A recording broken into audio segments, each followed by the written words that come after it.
Now our next participant, RK Degree College teacher VVS Ramalakshmi Garu.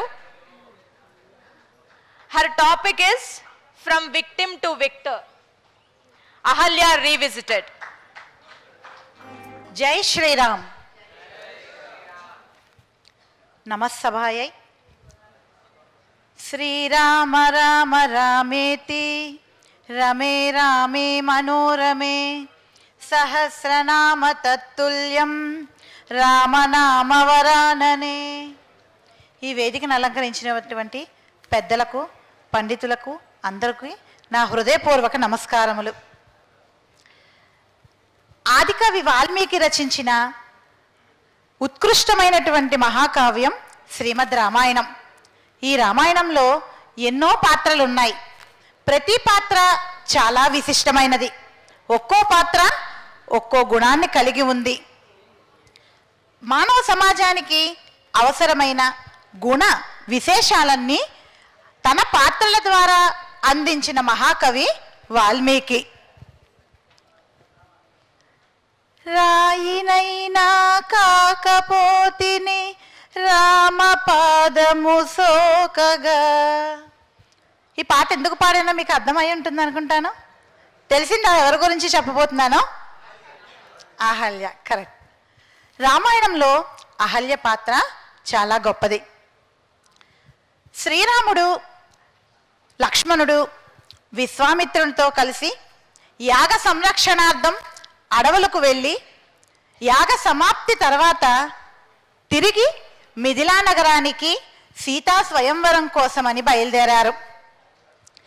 మార్గమధ్యంలో రాముడు ఒక ప్రాచీనమైనటువంటి ఆశ్రమాన్ని చూస్తాడు. విశ్వామిత్రునితో శ్రీరాముడు, ఓ మునివర్య, ఆహ్లాదకరమైన జనావాసాలు లేనటువంటి ఈ ఆశ్రమం ఎవరిది అని ప్రశ్నిస్తాడు. అందుకు విశ్వామిత్రుడు, ఓ రామా, చెప్పడం మర్చితిని. నీవు అడిగిన ప్రశ్న బాగుంది. ఈ ఆశ్రమ పురాణం గురించి నీకు చెప్పడం ఎంతో ఆనందంగా ఉంది అని చెప్పడం ప్రారంభించాడు. బ్రహ్మచేత సృష్టించబడిన అతి సౌందర్యవతి అహల్య. ఆమెను గౌతమ మహర్షికిచ్చి వివాహం చేస్తారు. వారిరువురు మిథిలా నగర శివార్లలో ఒక ఆశ్రమాన్ని నిర్మించుకొని తపస్సు చేసుకుంటూ ఆనందంగా జీవిస్తూ ఉంటారు. ప్రతిరోజు వేకువజామునే నదికి వెళ్ళి స్నానం పూర్తి చేసి జప ధ్యానములు చేసుకుంటూ సంధ్యావందనం చేయడం గౌతమ మహర్షికి అలవాటు. ఇంత ఆనందంగా ఉన్నటువంటి వారి జీవితంలో పరీక్షాకాలం ఎదురైంది. ఎప్పటి నుంచో అహల్యను సొంతం చేసుకోవాలన్న దుర్బుద్ధితో దేవేంద్రుడు ఎదురు చూస్తూ ఉంటాడు. ఒకరోజు గౌతమ మహర్షి ఆశ్రమంలో లేని సమయం చూసి గౌతమ ముని వేషధారణలో ఆ ఆశ్రమంలోకి ప్రవేశిస్తాడు. ఆశ్రమంలోకి వెళ్ళగానే అహల్యను సమీపిస్తూ దేవేంద్రుడు అహల్యతో, ఓ సుందరి, నేను నిన్ను కోరుకుంటున్నాను, నీతో సంగమించాలనుకుంటున్నాను అని తన మనసులో ఉన్న కోరికను వెల్లడిస్తాడు. మునివేషం సహస్రాక్షం విజ్ఞాయ రఘునందన మతిం చకార దుర్మేధ దేవరాజ కుతూహలాత్.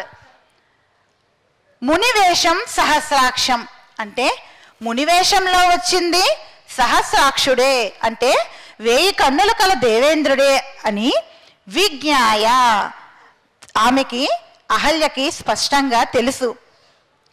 దేవరాజ కుతూహలాత్, సాక్షాత్తు దేవరాజైన ఇంద్రుడే తన అందం పట్ల ఆకర్షితుడై తన కోసం వచ్చాడని ఆమెకి గర్వంగా భావించింది. ఆమె దుర్మేధ అంటే తన మనసులో ఆ గర్వం వల్ల ఆమెకు వికారం, ఆమె జ్ఞానంలో వికారం కలిగింది.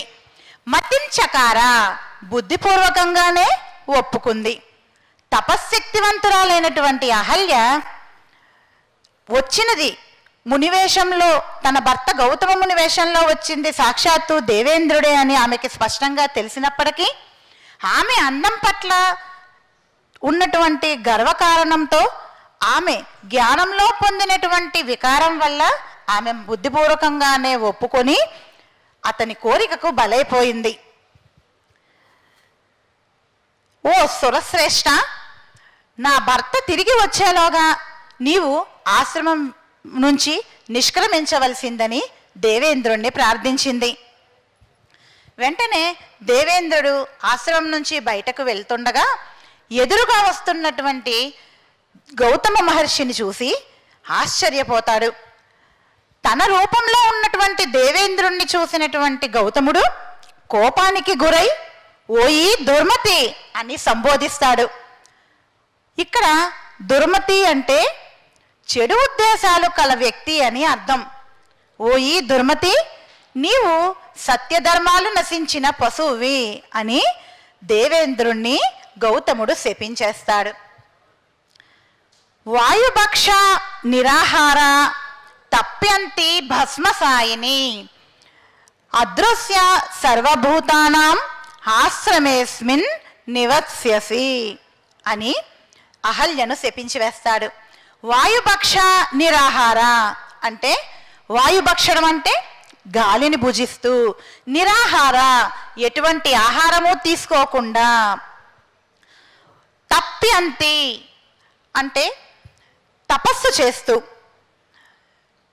తపస్సు అనేది ఇక్కడ గౌతముడు సూచించిన తపస్సు పశ్చాత్తాపం. ఆమె చేసిన తప్పుకి పశ్చాత్తాపం చెందాలని గౌతముడు అనుకున్నాడు. ఆహారము నీరు లేకుండా గాలిని మాత్రమే భుజిస్తూ అనేక సంవత్సరాలు ఆ ఆశ్రమమందే ఉండమని శపిస్తాడు. భస్మసాయిని అంటే ధూళి రూపం అని అర్థం.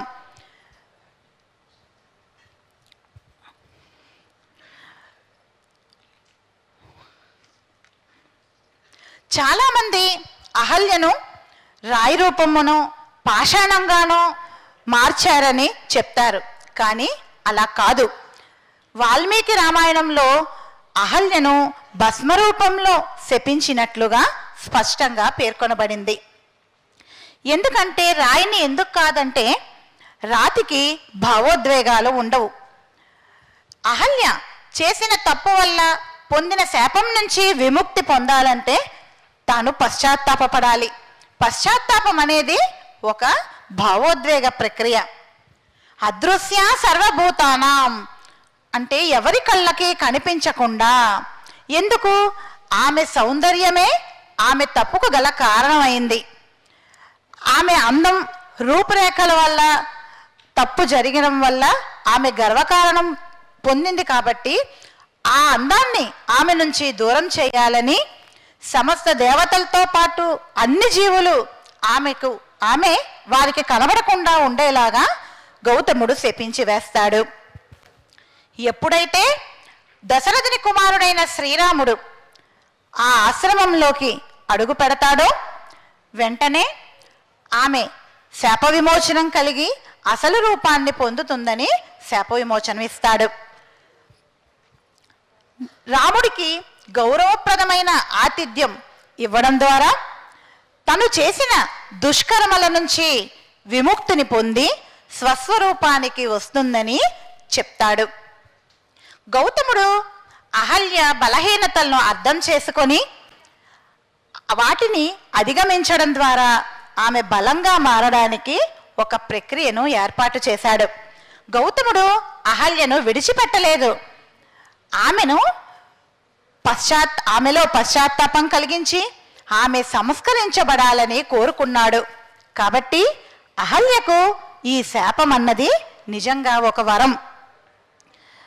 బంధాలని పెంచుకోవడం చాలా కష్టం, తెంచుకోవడం తేలిక.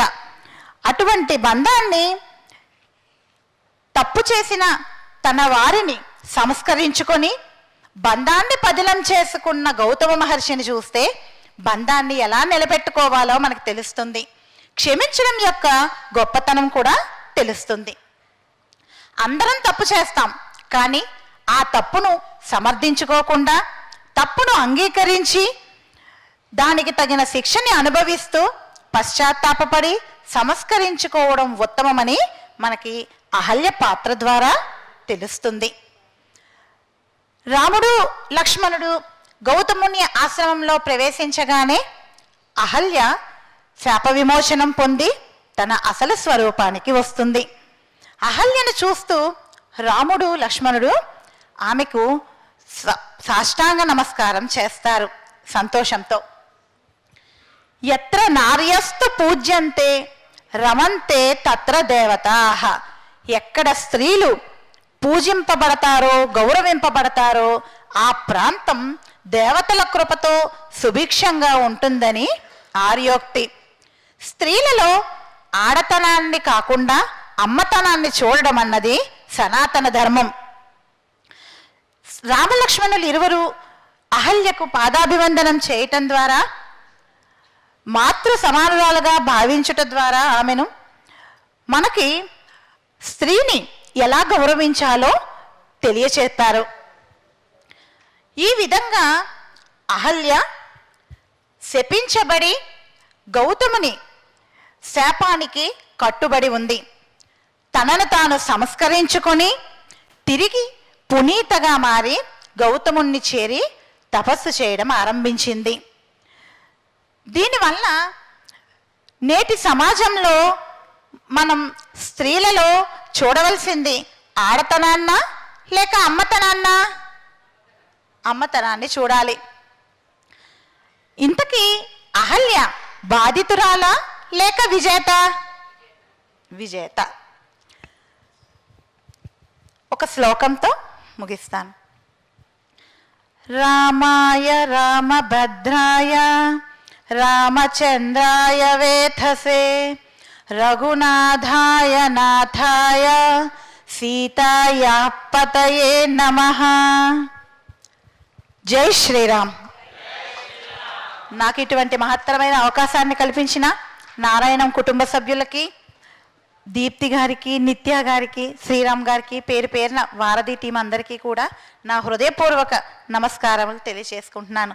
ధన్యవాదములు. జై శ్రీరామ్.